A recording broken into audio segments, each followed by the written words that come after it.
ओम नमः शिवाय गुरुदेव।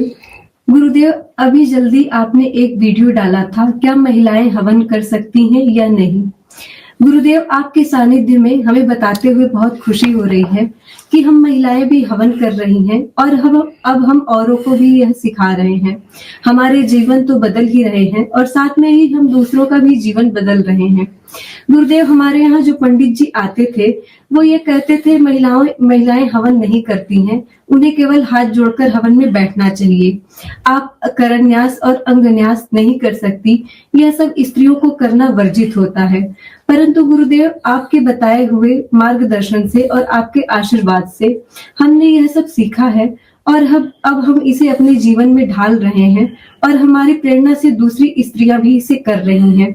गुरुदेव, आपके आशीर्वाद से ही मैंने आपके वीडियो बहुत सारे लोगों को फॉरवर्ड किए हैं और सारी महिलाएं बहुत खुशी खुशी हवन करती हैं।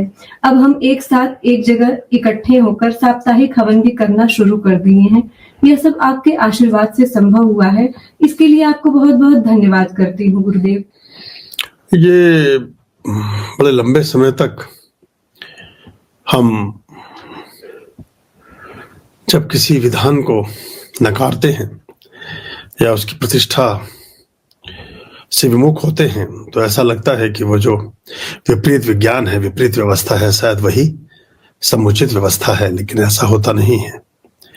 आप अगर कोई भी वेद उठाएं, चारों वेदों में से कोई भी वेद ले लें, उपवेद ले लें, तो भी उन्हीं सब में आपको स्त्रियां अधिष्ठात्री देवियों के रूप में और स्त्रियों की स्तुतियों के लिए और स्त्रियों के द्वारा, चाहे गार्गी हो, जो बहुत बड़ी लंबी लाइन है, बहुत सारी ऐसी स्त्रियां हैं कि जो पूरे कर्मकांड में पुरुषों से भी ज्यादा प्रखर और विद्वान और अच्छे ढंग से उन्होंने काम किया है। आदि शंकराचार्य और मंडन मिश्र का जो संवाद था वो बड़ा प्रचलित है, विश्वव्यापी है, इसलिए उसका जिक्र बार बार आता है। जो भारती हैं, भारती कर्मकांड की अधिष्ठात्री देवियों में मानी जाती हैं, मतलब वो स्त्री होते होते भी देवियों की श्रेणी में चली गई थी, क्योंकि उन दोनों महानतम, वो तो आदिशंकर तो शंकर जी का ही एक तरह से अंश ही कहते हैं उनको, भगवान शिव से ही ओतप्रोत थे। तो उनका और मंडन मिश्र का जो शास्त्रार्थ होता है उसका निर्णय भारती ही करती हैं। उनकी पत्नी भी है मंडन मिश्र की, लेकिन वहां उस समय निर्णायक बन के बैठती हैं और वेदों की और मंत्रों की बहुत ही सूक्ष्म दृष्टि रखने वाली महिला हैं। ऐसी सैकड़ों स्त्रियों के उल्लेख हमारे भारतीय वाङ्मय में आते हैं। रानी अहिल्याबाई होलकर, जिन्होंने हजारों मंदिरों का उद्धार किया भारत में, तब कहाँ सो रहे थे ये पंडित और पुरोहित, जो पौरोहित्य वर्ग के पुरुषत्व की बात करते हैं। तो वो अकेली उस रानी अहिल्याबाई ने उसका जीर्णोद्धार किया और आज ऐसे सैकड़ों मंदिरों को जिन्हें हम ठीक से देख पाते हैं, उनमें रानी अहिल्याबाई होलकर का योगदान रहा। बहुत बहुत सारी लंबी श्रृंखला है ये। हम अपने इनका मुझे मतलब मेरी बात को अन्यथा ना ले, और ले भी ले तो सत्य तो यही है। तो जो पांडित्य और पुरोहित्य वर्ग है, ये जो पूजा पाठ और कर्मकांड में सन्निहित समुदाय था, उसे लगा कि स्त्रियां, क्योंकि स्त्रियों के द्वारा किए जाने वाले पूजा पाठ तीव्रगामी होते हैं, ज्यादा फल देते हैं, इसलिए ये कहा गया कि कहीं ऐसा ना हो कि ये इतनी शक्ति का पुंज बन जाए कि तुम्हें ही होता ना, जब अपने स्वरूप में प्रकट हुई अधिष्ठात्री काली तो रुकी नहीं, उनका वेग रुका नहीं, तो भगवान शिव को धरा पर लेटना पड़ा। और जब वो पैर भूलवश काली का उनके सीने पर गिरता है, आपने प्रतिमा प्राय मंदिरों में देखी होगी, तो वो विस्मय से उनकी जीभ बाहर आती है और वो एकदम से देखती हैं कि क्या ऐसी, फिर वो कहती है मैं रुक जाती हूँ।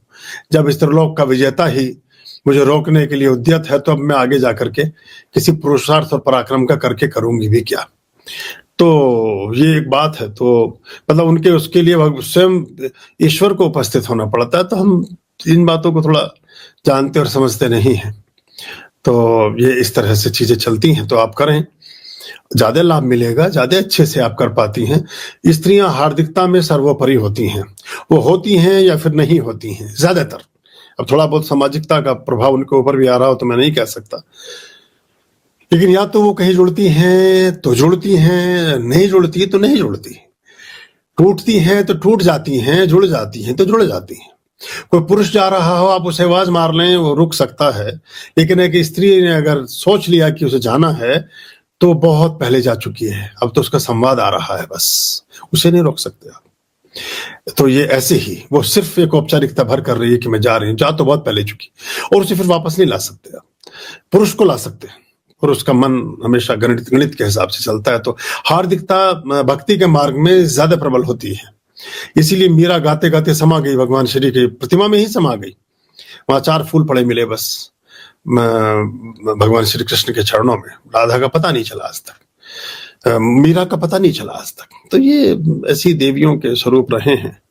तो अब जो ऐसी बात कहते हैं वो जाने, लेकिन वेद रखे हैं, आपके यहाँ भी रखे हैं, आप खोलिए और उसमें देखिए कितने सारे खंड, कितने सारे उसकी जो आपके मंडल हैं, उन मंडलों की जो अधिष्ठात्री देवियां हैं वो स्त्रियां हैं, और कर्मकांडी जो देवियां हैं वो भी सब स्त्रियां हैं। हमारे यहाँ आप लगे कि आइडिया लगाएं कि लगभग 16वीं 17वीं शताब्दी 18वीं तक भी मान लीजिए, 18वीं शताब्दी तक प्राय प्रत्येक गांव में एक महिला गुरुकुल और एक पुरुष गुरुकुल हुआ करते थे, स्त्रियों के शिक्षा के लिए और पुरुषों की शिक्षा के लिए। ये धीरे धीरे मुगल काल में और ये फिर उसके बाद अंग्रेजी काल में जो लॉर्ड मैकाले की एक व्यवस्था रही, उन्होंने कहा कि सबसे पहले किसी देश को अगर गुलाम बनाना है तो उसकी संस्कृति और उसकी सभ्यता और उसके संस्कार और उसकी शिक्षा व्यवस्था को भंग करिए, और स्त्रियों को आप ऐसी व्यवस्थाओं से हटा दीजिए, क्योंकि वो फिर कई पीढ़ियों का निर्माण करती हैं। उसी सब क्रम में ये सब हुआ। लेकिन आप कीजिए, खूब अच्छे से कीजिए, कोई समस्या नहीं है। जो हमारे रूट्स हैं वहां से इसके रेफरेंसेस हैं, तो और आपको पूरा उसका एक विधि विधान प्राप्त होता है, तो उसको आप देखेंगे तो अच्छा लगेगा आपको। जो भी बड़े बड़े कर्मकांडी गुरुजन रहे हैं उनके लिए भी, और उनके संदर्भों में भी, और बाकी ऋषियों के संदर्भ में भी इसका प्राय आपको एक उल्लेख प्राप्त होगा। खुश रहिए।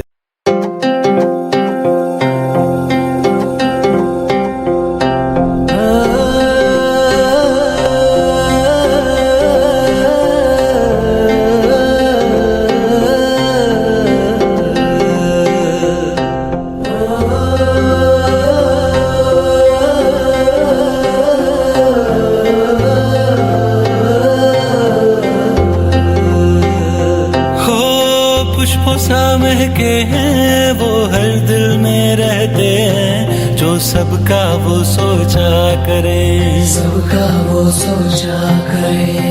खूबसूरत है प्यारे वो इस जग में सबसे न्यारे, जो बस उनकी बातें करे, बस शिव की बातें करे।